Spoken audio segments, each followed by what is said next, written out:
Buenas y veraniegas noches, queridos amigos, y bienvenidos a su programa favorito de historia aquí en Popular Televisión. Hoy vamos a hablar de un tema particularmente influyente en la historia de España, cual es la que se llamó Leyenda Negra.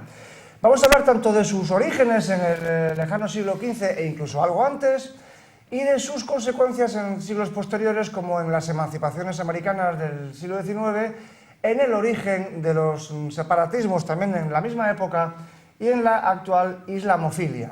Para hablar de todo ello, tenemos hoy la presencia aquí en nuestro programa del polifacético escritor Iván Vélez, autor del libro recientemente publicado que les presento aquí sobre la Leyenda Negra, publicado por la editorial Encuentro, de reciente publicación, como digo, interesantísimo, que analiza todas estas cuestiones que les he contado y que vamos a intentar desgranar de la manera más amena posible esta noche con nuestro invitado de hoy, don Iván Vélez. Así que, Iván, muchas gracias, bienvenido a tu casa. Pues un placer poder compartir charla contigo. Yo soy un asiduo visitante de estos programas y vamos, me parece que es una labor excelente y estoy muy honrado de poder participar en él. Vamos. Muchas gracias, Iván. Aparte de que sobre este tema de la Leyenda Negra hemos de confesar a nuestros televidentes que tú y yo hemos hablado largo y tendido durante unos cuantos años, ¿verdad? Pues sí, porque claro, es un tema que tiene varias caras, ¿no? Una sería pues la puramente historiográfica, es decir, ir localizando los relatos, los hitos que configuran la Leyenda Negra, y otra pues esta dimensión ideológica que sigue manteniendo y que le da vigencia precisamente a todo el trasfondo, a este prisma, que es lo que yo creo que es la Leyenda Negra, un prisma a través del cual la historia de España se distorsiona de una u otra manera, y claro que es necesario hablar de ello. La historia y la política, lamentablemente. Desgraciadamente sí, desgraciadamente hay muchas facciones políticas españolas de la actualidad, operantes, pues que están, digamos, infectadas de este virus negro legendario que sigue bastante más potente de lo que quisiéramos, ¿no? Cuéntanos, Iván, cómo una persona que ha escrito sobre tantísimas cosas como historia industrial de España y otras muchas cosas, te dio por centrar tu interés durante unos cuantos años para poder escribir este libro sobre la Leyenda Negra? Bueno, sí, puede parecer. Me han preguntado esto alguna que otra vez, pues yo soy arquitecto. O sea, que te alegra que te haga esta pregunta, ¿no? Esta pregunta me han dicho, ¿cómo un arquitecto se le ocurre meterse en estos jardines, ¿no? Y claro, ya la respuesta es muy fácil darla, porque en los tiempos de crisis de la construcción en la que nos encontramos, yo suelo decir así con cierta sorna que, bueno, que es que tengo mucho tiempo libre, pero bueno, el tiempo libre lo podemos dedicar a muchas cosas. Y a mí este es un tema que me ha interesado desde hace tiempo, porque al interés que yo he tenido, casi siempre yo creo, por la historia de España, pues se añadió algo que podemos llamar la filosofía de la historia, que es un poco lo que yo he tratado de hacer en este libro, con mayor o menor fortuna. Entonces, ¿cómo me da por investigar este asunto? Pues el proceso fue más o menos el siguiente. Yo soy un colaborador de la Fundación Gustavo Bueno y en la Fundación Gustavo Bueno se lleva a cabo una cosa llamada Proyecto de Filosofía en Español, donde se rescatan textos y, pues de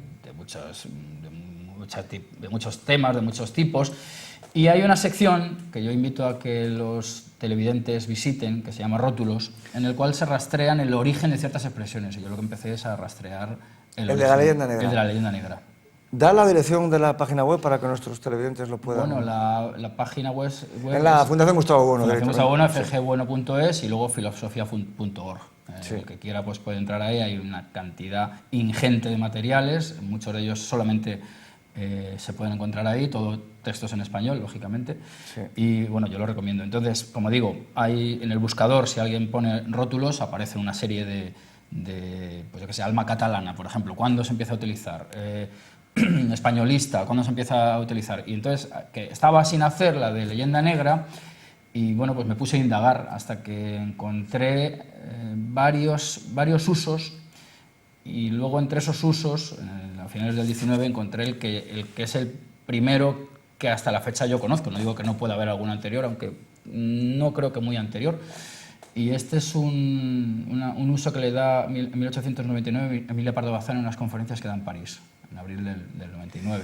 Interesante la fecha, justamente, ¿no? Claro. Recién terminado el desastre del 98. Sí, efectivamente, en el 98 se produce un rebrote de la ideología negrolegendaria, incluso se reedita la obra de Las Casas, y son los useños yanquis o estadounidenses los que desempolvan esos textos y los vuelven a lanzar tras el casus belli del Maine, pues para darle una cobertura ideológica a la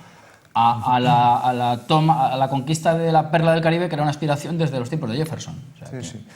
Por cierto, ahora que mencionas esto del rebrote del asunto de la leyenda negra con ocasión del desastre del 98, he de aclarar a nuestros televidentes que sobre la leyenda negra, dando que es un tema realmente inmenso y de importancia trascendental, vamos a hacer 2 programas, no 1. Entonces, este primero de hoy lo vamos a dedicar a analizar el concepto de leyenda negra y a los orígenes de la leyenda negra, tanto, digamos, en su faceta inquisitorial como en su faceta americana. Es decir, en la época dorada, digamos, del Imperio Español y de la creación, por parte de los enemigos del Imperio Español, de la leyenda negra. Y en el programa siguiente, también con nuestro invitado de hoy, Iván Vélez, trataremos sobre las consecuencias que la leyenda negra tuvo en siglos posteriores, empezando por la utilización que de ello se hizo, de la hispanofobia, digamos, para legitimar el deseo de emancipación de las nacientes repúblicas hispanoamericanas en los años iniciales del siglo XIX. Posteriormente, como muy bien ha dicho Iván, el rebrote en el año 98, en concreto, como arma propagandística a favor de los yanquis en contra de la presencia española en América, y luego también de la gran influencia, enorme influencia que tuvo la leyenda negra en el nacimiento de los separatismos vasco y catalán, quizá más en el caso del catalán, aunque en ambos. Y finalmente también hablaremos de los últimos coletazos, digamos, de la mentalidad negrolegendaria, de la hispanofobia, que conducen, en primer lugar, a la islamofilia como reacción contra la cristianofobia, como consecuencia de la cristianofobia, y de los movimientos indigenistas que todavía siguen naciendo y desarrollándose en suelo americano. Hecha esta aclaración, Iván, vamos pues a hablar de la leyenda negra. Yo creo que quizás sería un pequeño homenaje que debemos al gran, no creador, pero sí por lo menos al gran sistematizador del concepto de leyenda negra, que fue Julián Juderías. Vamos a hablar un poco del libro que por cierto tengo aquí, del que luego hablaremos. Cuéntanos. Bueno, Julián Juderías gana un concurso que convoca, creo recordar, que la Ilustración española y americana, en el cual, pues,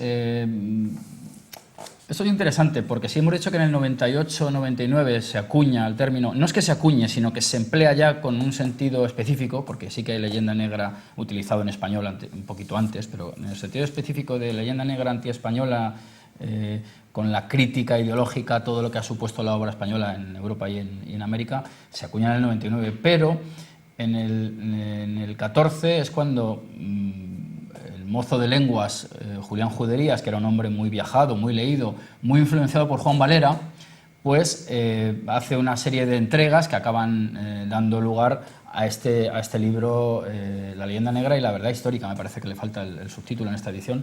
Lo mostramos a nuestros televidentes por si les interesa. Julián Juderías, La leyenda negra, es el primer gran clásico sobre esta cuestión, escrito en 1914 por Julián Juderías. Hay una nueva edición reciente de la Junta de Castilla y León. Es un libro realmente magnífico y es un libro clave en la historiografía española del siglo XX y de todas las épocas. Sí, y es un libro donde, efectivamente, como decías tú, sistematiza, porque hay muchos materiales que están dispersos, muchos los emplea Emilia Pardo Bazán, que es una mujer que escribió muchísimo. Emilia Pardo Bazán es una escritora de primerísimo nivel. De hecho, la Sociedad de Conferencias de París, cuando la invita para que dé esa conferencia titulada La España de ayer y la de hoy, pues es la primera mujer que es invitada a hablar en ese salón parisino.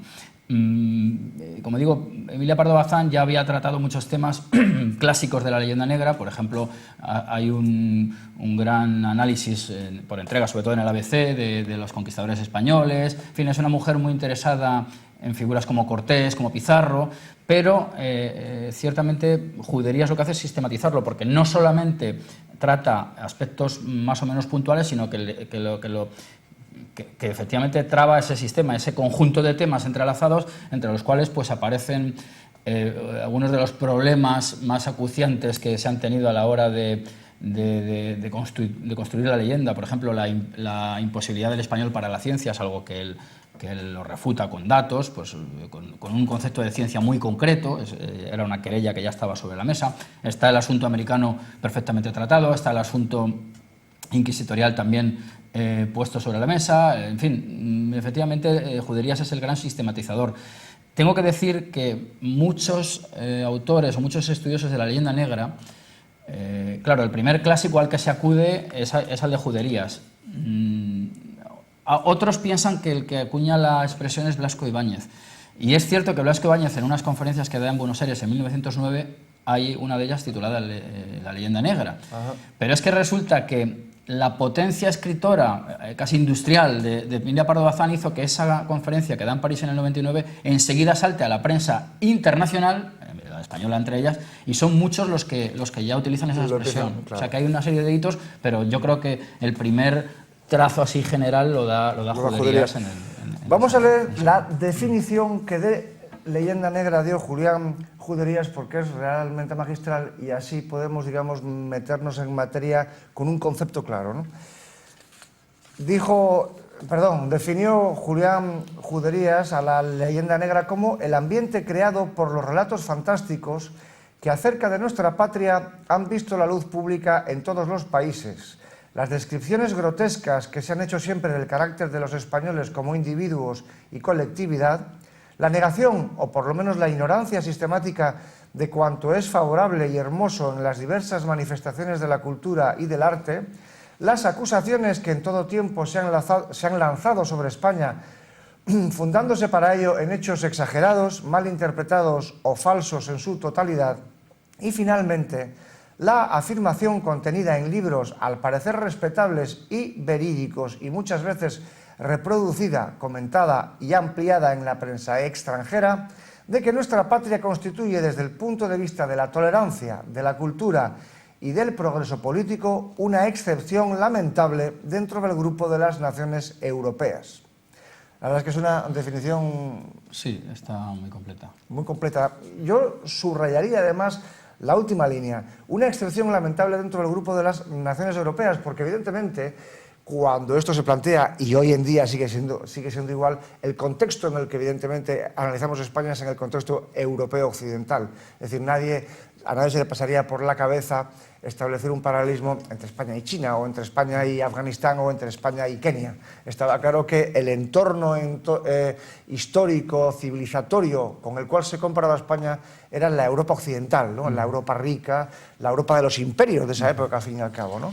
Bueno, está muy bien que aparezca la palabra imperio aquí, porque yo, como base doctrinal, digamos, de este libro, me tomé la obra de Bueno, España frente a Europa, en la cual se plantean con mucha nitidez esta clasificación entre imperios civilizadores y depredadores. Generadores, más que civilizadores, generadores, en el sentido de que el imperio español, por causas que son prolijas de describir, pero los hechos son los que son, ha generado una serie de naciones soberanas y políticamente pues corruptelas aparte, que eso es una cosa inherente a toda sociedad política, bastante superiores a los frutos que ha dado otros imperios como el francés. Estamos pensando en cómo está África y cómo está América, y creo que la distancia es enorme. Entonces, España pues, fue un imperio civilizador en todos los sentidos, además en el sentido absolutamente literal, puesto que España funda cientos de ciudades, reproduciendo un esquema más o menos común en todas ellas, que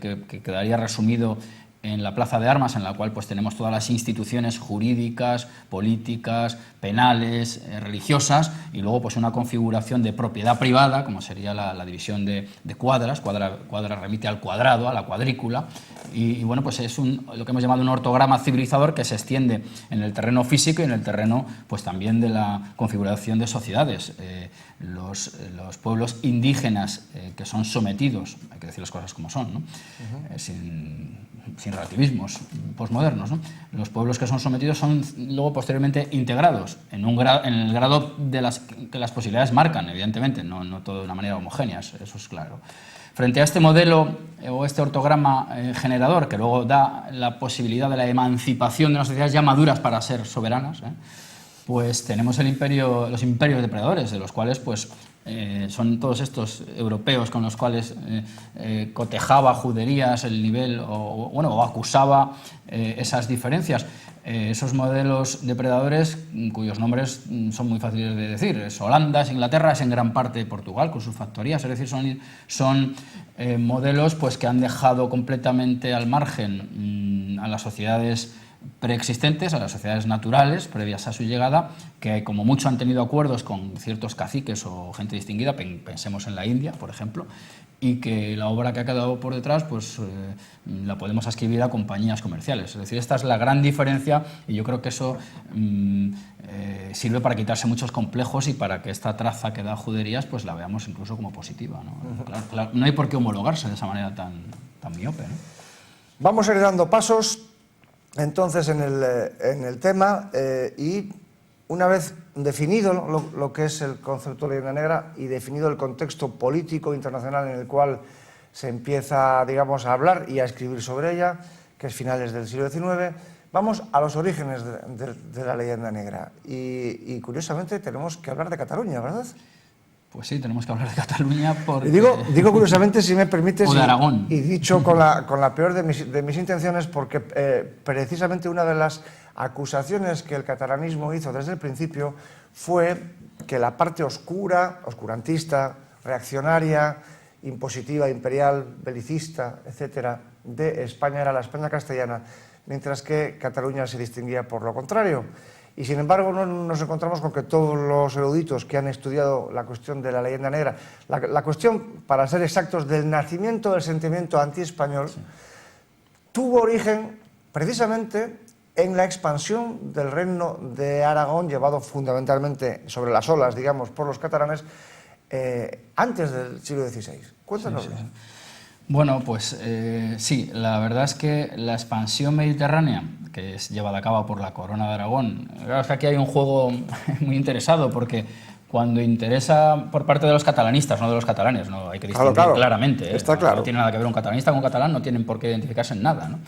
Desde mi punto de vista son la antítesis. Bueno, lo son, claro.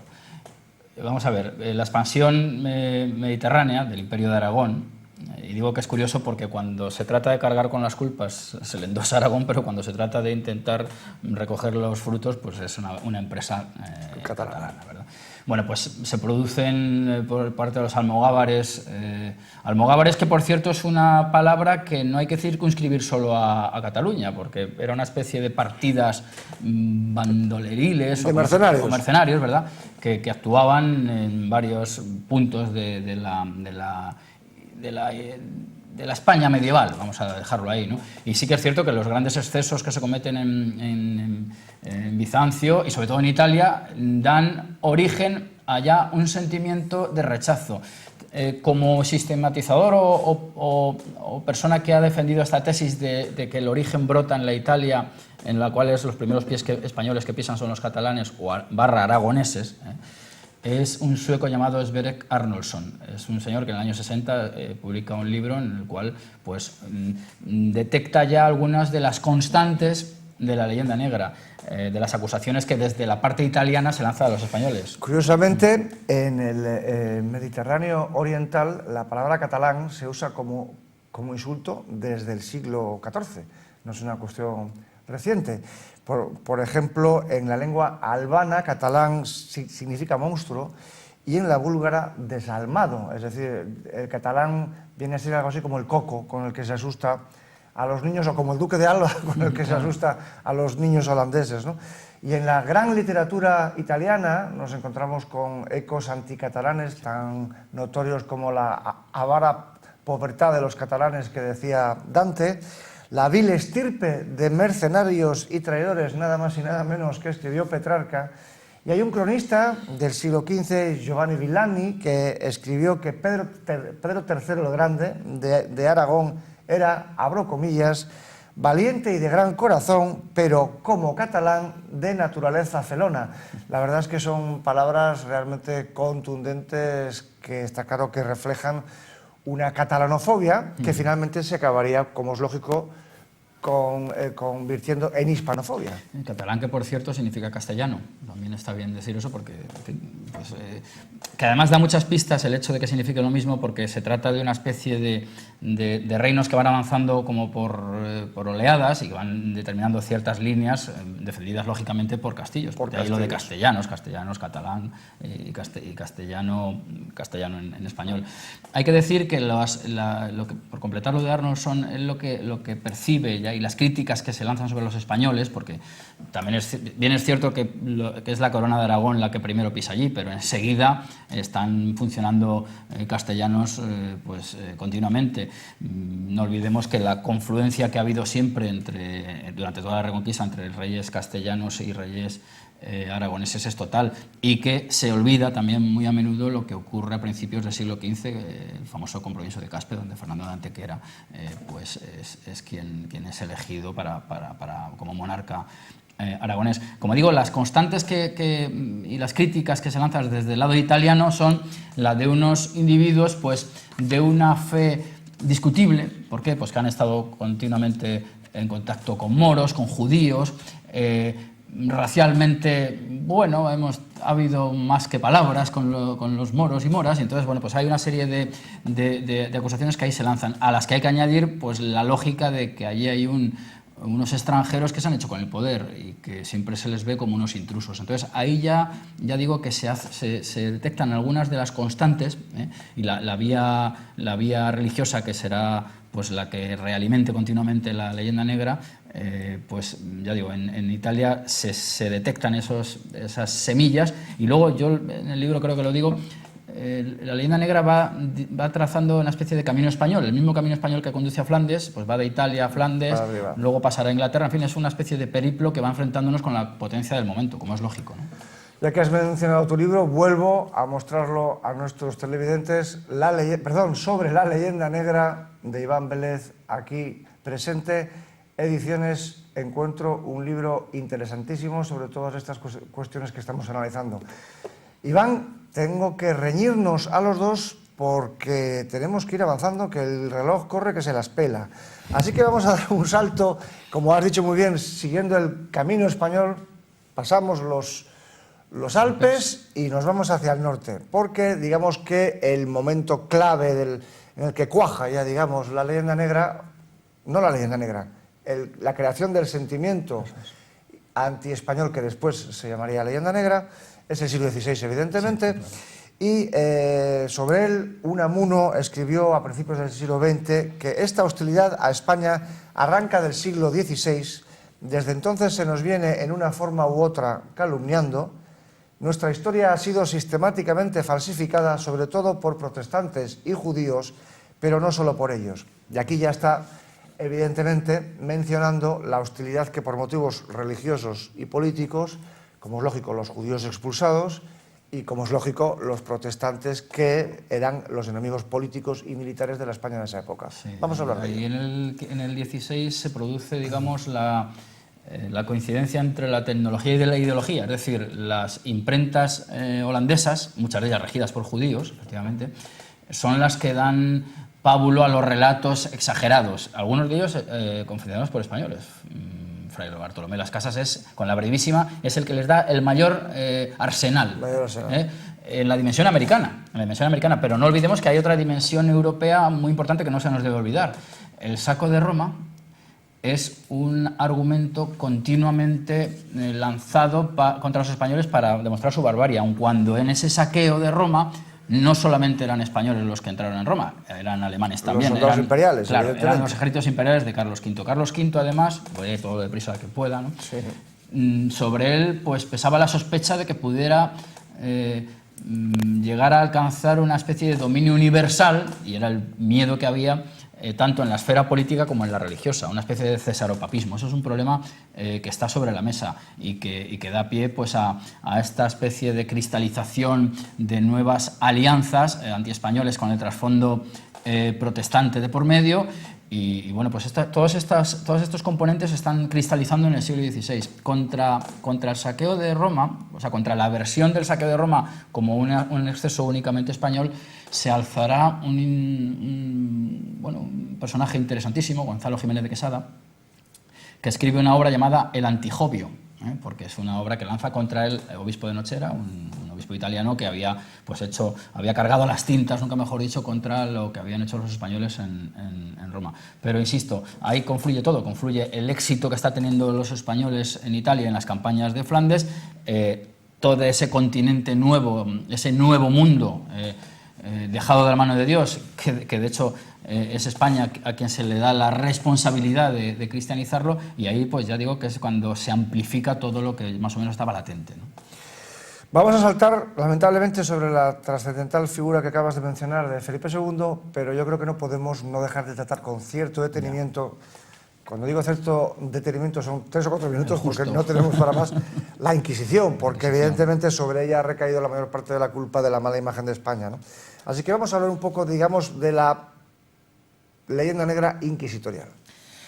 Pues sí, la verdad que la leyenda negra inquisitorial es uno de los aspectos más potentes de esta leyenda, ¿verdad? ¿Por qué? Pues porque la Inquisición tiene una imagen absolutamente impactante, ¿no? Yo el capítulo lo empiezo con El pozo y el péndulo, el famoso relato de Allan Poe, que de la Inquisición probablemente sabía poquísimo, ¿verdad? No tenía ni idea. Las brumas del alcohol poco podía saber. En el relato, ¿no? Lo es, sí, sí. Pero sí, es así, ¿no? El de Baltimore era un hombre de trago largo. Y bueno, pues vamos a ver, la Inquisición, hay 2 tipos de inquisiciones, bueno, no vamos a perdernos en ello, pero bueno, digamos que la implantación en España, que se le venía reclamando desde fuera, ¿no?, es tardía, aun cuando también hay que decir que la eclesiástica donde primero se implanta es Aragón. Pero bueno, sí, la Inquisición española, que todo el mundo tiene en mente, la de estos sádicos quemando continuamente gente en los autos de fe. Entre paréntesis, leyenda decimonónica. Es que es lo que quería decir, efectivamente. Sí, sí. Lo que quiero dejar claro es que la implantación es tardía. España es invitada a montar este Tribunal de la Fe, insisto. Estamos viendo quiénes son aquellos malos cristianos, no estamos juzgando a quienes no lo son, sino aquellos que son judaizantes, por ejemplo, son los que, o protestantes, eran los 2 grandes grupos que podían verse amenazados por los autos de fe. Los autos de fe tenían una estructura teatralizante verdaderamente espectacular, pero en absoluto eran la orgía de sangre que se presenta en el cine más burdo, ¿verdad? Hay que decir que a la Inquisición pertenecían las gentes más distinguidas, ¿eh? La gente quería ser familiar de la Inquisición, que era uno de los cargos que había. Hay que decir que los primeros inquisidores generales eran conversos. Judíos conversos. Eran judíos conversos. Empezando por Torquemada. Y por Deza. Diego de Deza también era un judío converso. Es decir, que era un tribunal, además, garantista. Era un tribunal de la fe y, además, más garantista que los tribunales ordinarios que había y de los cuales todavía hemos heredado los actuales, aunque haya desaparecido la Inquisición. Y sí que es cierto que la leyenda negra o la mala imagen de la Inquisición se produce sobre todo en el XIX. Al hilo de la llamada Ilustración. Uno de los mitos que yo invito a la gente a revisarlo, porque la Ilustración que se fabrica, sobre todo, por ejemplo, en Francia, pues como metáfora de la luz, necesita una sombra, que sería en este caso la española sobre todo de las mazmorras y lóbregas y oscuras, ¿verdad? Y bueno, pues es cuestionable que en España no haya habido Ilustración, y si no lo ha habido otras cosas que a lo mejor son más interesantes. Sí. Ahí lo dejo.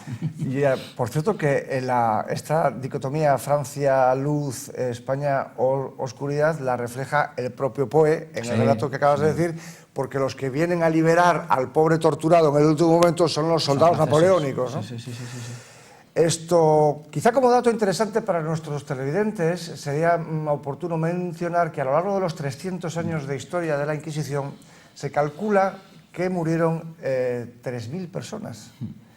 Todo el mundo cree que fue una especie de orgía de sangre, pero si pensamos a pensar que 3.000 personas fueron los ejecutados en 300 y pico años, la mayoría de los cuales, por cierto, en la época de Torquemada, en la época, digamos, de la gran limpieza que tuvo que hacer de los judaizantes, de los falsos conversos, en los años de alrededor de la expulsión, pues nos damos cuenta de que es de risa si lo comparamos con los 30.000 muertos en una sola noche de la noche de San Bartolomé, ¿no? Es decir, 10 veces más en Francia por motivos religiosos en una noche que en 300 años de Inquisición. Y otro dato importante en una televisión católica como la que estamos.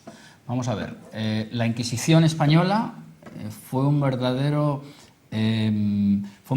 preservativo contra la brujería, hay que decirlo así claramente. Es decir, en España el fenómeno de la brujería pues no tuvo la profundidad que tuvo en los países europeos. Y esto es algo absolutamente interesante porque da cuenta de la racionalidad católica implantada en la época, frente a la superstición de la mítica Europa, ¿verdad? Claro, porque mientras que en la Europa protestante y ortodoxa se quemaron decenas, si no cientos de miles de mujeres porque creían que volaban con escobas y salían a la aquelarre para tener cópula con el demonio, en España la Inquisición fue la que dijo, no, estos son supersticiones, producto de la ignorancia, y aquí no hay que dar hoguera, sino el Evangelio. Claro. Y sin embargo los españoles nos lo hemos tragado, porque evidentemente los principales culpables de la pervivencia de la leyenda negra, como ya analizaremos en el próximo programa, somos los propios españoles. Yo les voy a contar una anécdota curiosa que me sucedió a mí hace 4 años. Estaba visitando la hermosísima localidad onubense de Aracena, en el norte, y en el trenecito que te lleva por la ciudad, exactamente igual que nuestro Magdaleno de la península de la Magdalena, hay una cinta grabada que va explicando a los turistas los sitios por los que va pasando. Y hay una plaza, no me acuerdo cómo se llama ahora, en la que esta cinta grabada cuenta que ahí fueron quemadas no sé cuántas brujas en el año 1483. Y entonces yo pensé, brujas en Aracena en 1483, no me lo creo. Los únicos procesos de brujas dignos de ser tenidos en cuenta son los de Zugarramurdi, los de Logroño, ya en el siglo XVII, y que justamente a partir de ahí fue cuando se dijo que todo esto era una tontería. Claro. Y en el trenecito, como digo, se decía que aquí habían muerto no sé cuántas brujas. Y entonces yo pensé, no, aquí lo que habrán muerto son judíos. Porque el problema político, que no supersticioso, sí, político, de esa época eran los judíos. Muy bien, muy bien. Y efectivamente lo consulté, y los que habían muerto ahí eran no sé cuántos, 10 o 15 judíos, porque era un problema político.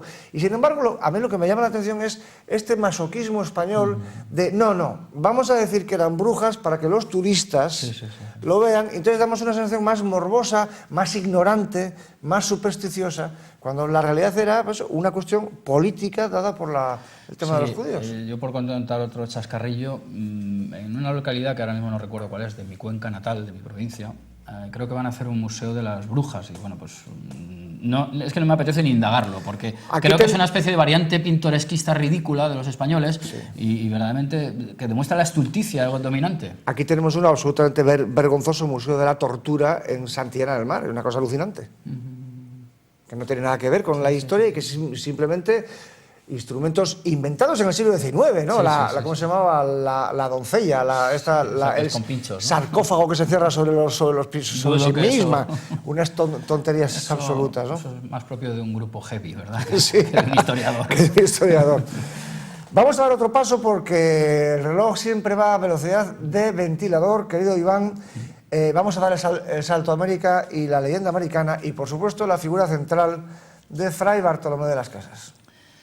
Pues sí, es la figura central. Es figura central en 2 momentos importantes. En el 16, en el cual pues, se amplifica continuamente por medio de la tecnología, como decíamos antes, de las imprentas y de los grabados de gente como Teodoro de Brie. Eso es fundamental. Estamos dándonos cuenta que son sociedades alfabetizadas en parte, ¿no?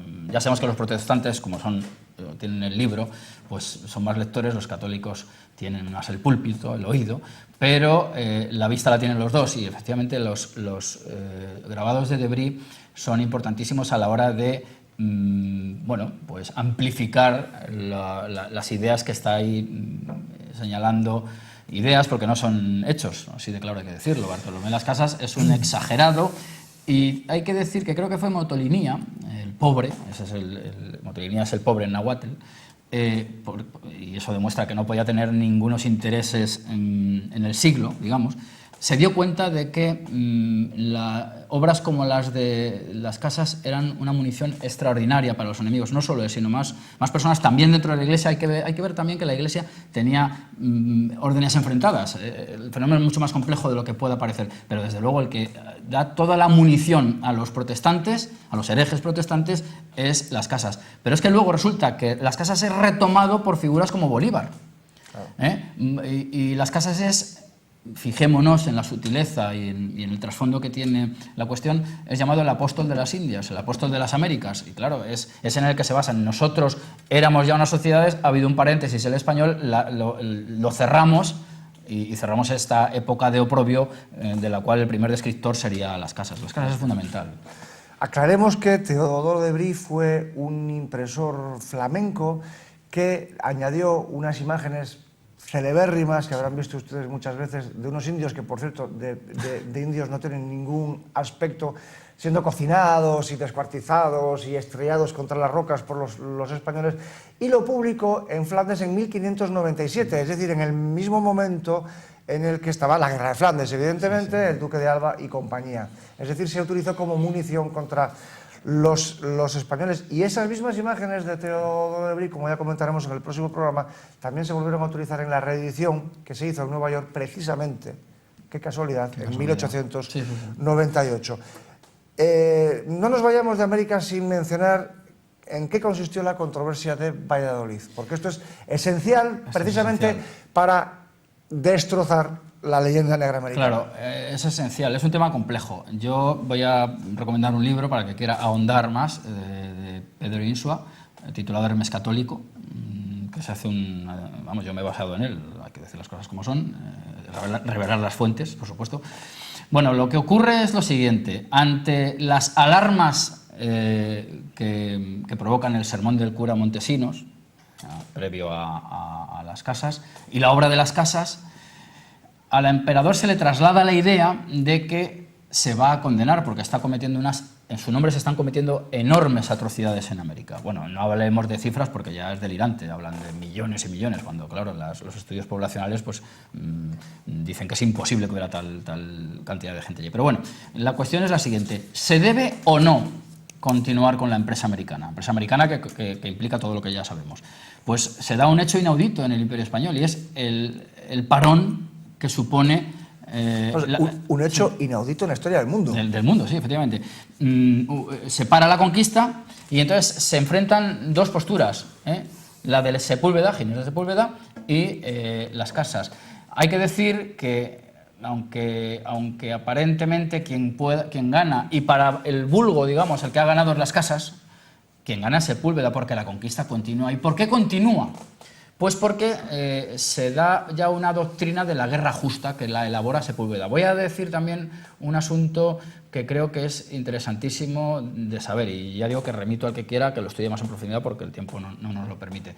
Ginés de Sepúlveda conoció a Hernán Cortés, aparentemente lo conoció, en Valladolid. Es decir, que tuvo datos de primera mano de un Hernán Cortés cuya conquista, que celebraremos el día 13 de agosto, como todos los años, el día de San Hipólito, solo pudo ser posible mediante la alianza con naciones indígenas oprimidas por otras, dominantes. Es decir, que quien contaba con los crudos datos era Sepúlveda, y es quien dicta los justos títulos, la doctrina de justos títulos, que permite pues seguir avanzando en la conquista civilizatoria de aquellos territorios, y la cristianización, por supuesto, de los...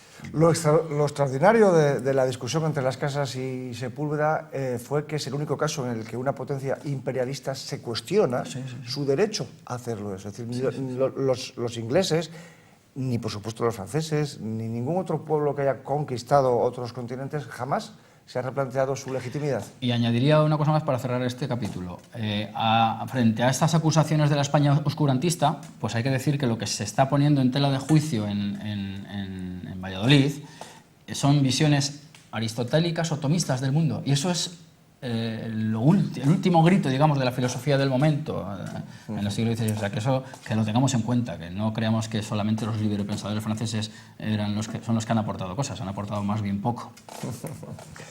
Vamos a leer dos parrafitos, vamos terminando el tiempo ya. Para cerrar la cuestión de la leyenda negra americana, voy a leerles unos pocos párrafos. Por ejemplo, una instrucción de los Reyes Católicos de 1501, diciendo al gobernador de las Indias: otros sí procuraréis como los indios sean bien tratados, puedan andar seguramente por toda la tierra, en ninguno los faga fuerza, ni los roben, ni fagan otro mal ni daño. Y la Real Provisión de la reina Isabel, de 1503, 2 años después: mando a vos, gobernador, que fagáis pagar a cada uno el día que trabajare, el jornal de mantenimiento que según la calidad de la tierra y de la persona y del oficio vos pareciere que debiere haber, lo cual hagan y cumplan como personas libres, como lo son, e non como siervos. E faced que sean bien tratados, e los que dellos fueren cristianos mejor que los otros, e non consintáis nin deis lugar que ninguna persona les haga mal ni daño, ni otro desaguisado alguno. En las leyes nuevas de Indias, el 20 de noviembre de 1542, esto ya es con Carlos I, con el emperador, encargamos y mandamos a los de dicho nuestro Consejo de las Indias tengan siempre muy gran atención y especial cuidado, sobre todo de la conservación y buen gobierno y tratamiento de los dichos indios. Mandamos que se informen siempre de los excesos y malos tratamientos que les son o fueren fechos por los gobernadores o personas particulares. Y luego, finalmente, la Real Cédula de Felipe II de 1593, es decir, un siglo después de los Reyes Católicos, diciendo el rey Felipe II, el gran monstruo: yo he sido informado de que los delitos que los españoles cometen contra los indios no se castigan con el rigor que se hacen en los de unos españoles con otros. Os mando que de aquí en adelante castiguéis con mayor rigor a los españoles que injuriaren, ofendieren o maltrataren a los indios, que si los mismos delitos se cometiesen contra los españoles. La verdad es que son unos cuantos datos que no se suelen enseñar en nuestras aulas y que desde aquí modestamente intentamos airear por si a alguien le interesa profundizar en esta cuestión. Nosotros ya no vamos a poder profundizar mucho más, salvo que tengas alguna cosa que añadir a esta cuestión. Un comentario brevísimo. Dime. Alguien podría decir, bueno, pero es que un siglo después todavía dicen que se está maltratando indios. Bueno, pues esto demuestra el rigor del ortograma que estamos diciendo español, es decir, la conservación y la protección de los indios. Es decir, en cuanto haya alguna desviación, que las tiene que haber en toda sociedad política, se trata de corregir. O sea, que eso es importantísimo decirlo.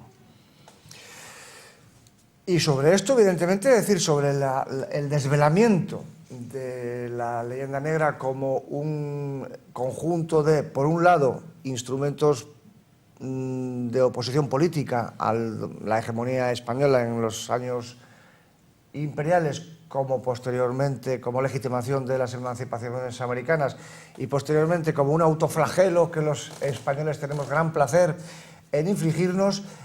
Sin embargo, contra eso, contra el desvelamiento de todo ese cúmulo de exageraciones y de mentiras y de tergiversaciones, ha sido desvelado, como digo, por numerosos autores, tanto españoles como extranjeros, que yo creo que aquí merece la pena que comentemos por si nuestros televidentes tienen interés en ampliar su conocimiento.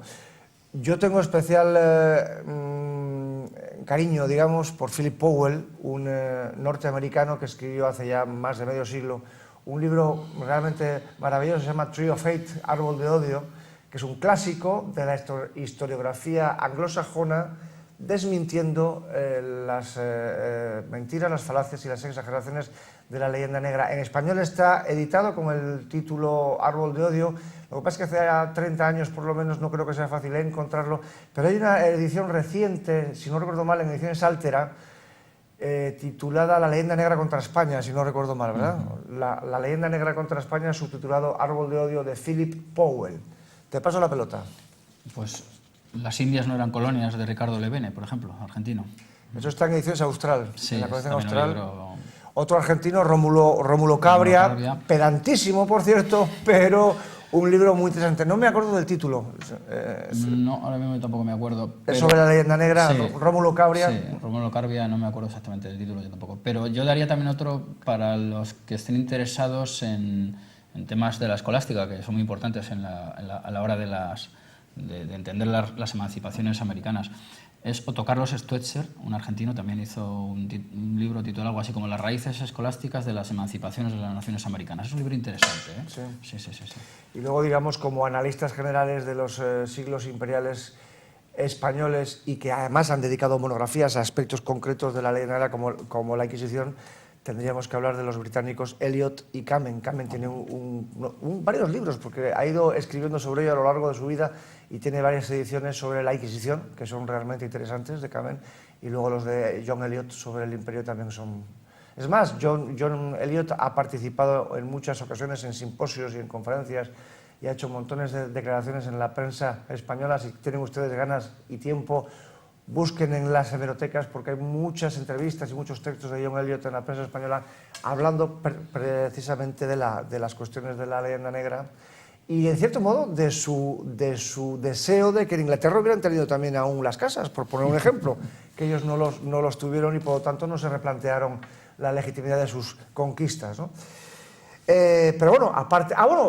otro libro también muy interesante que se nos ha escapado, ya que hemos hablado de Fray Bartolomé de las Casas. Yo creo que si alguien quiere profundizar en la figura y en la obra de Fray Bartolomé de las Casas, hay un libro absolutamente maravilloso de Menéndez Pidal, nada más y nada menos, sobre las casas, nada favorable, por cierto, le colma de insultos, de paranoico y de un montón de cosas más.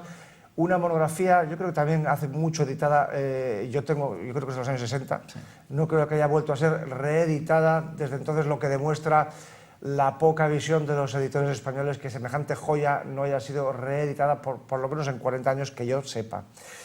Y luego, fundamentalmente, volvemos a hablar del libro de Julián Juderías sobre la leyenda negra, el gran clásico, el primer clásico sobre la leyenda negra escrito en 1914, y por supuestísimo el libro de nuestro invitado de hoy, Iván Vélez, sobre la leyenda negra, recientemente editado por Ediciones Encuentro, cuyo contenido es más desarrollado, evidentemente, con mucha documentación, muy amenamente escrito, lo que estábamos hablando ahora y lo que vamos a hablar en el programa siguiente. Así que si a ustedes les ha parecido interesante lo que hoy hemos simplemente esbozado, les recomiendo muy encarecidamente este libro, se lo vuelvo a decir, sobre la leyenda negra, Iván Vélez, Ediciones Encuentro.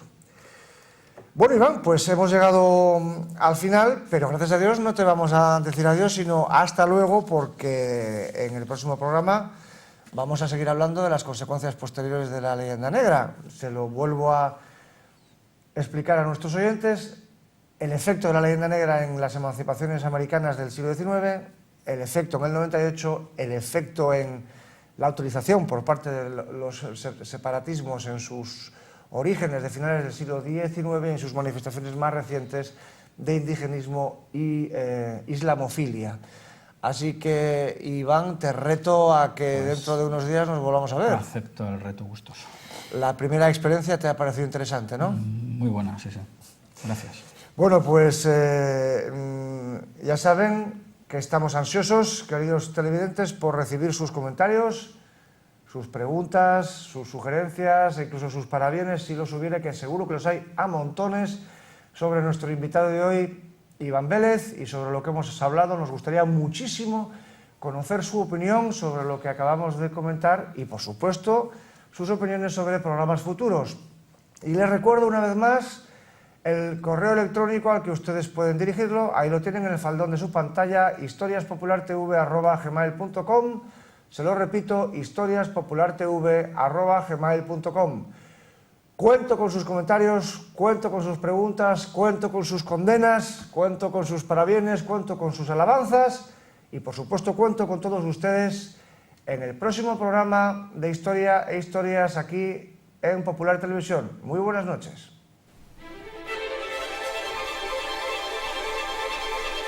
Adiós.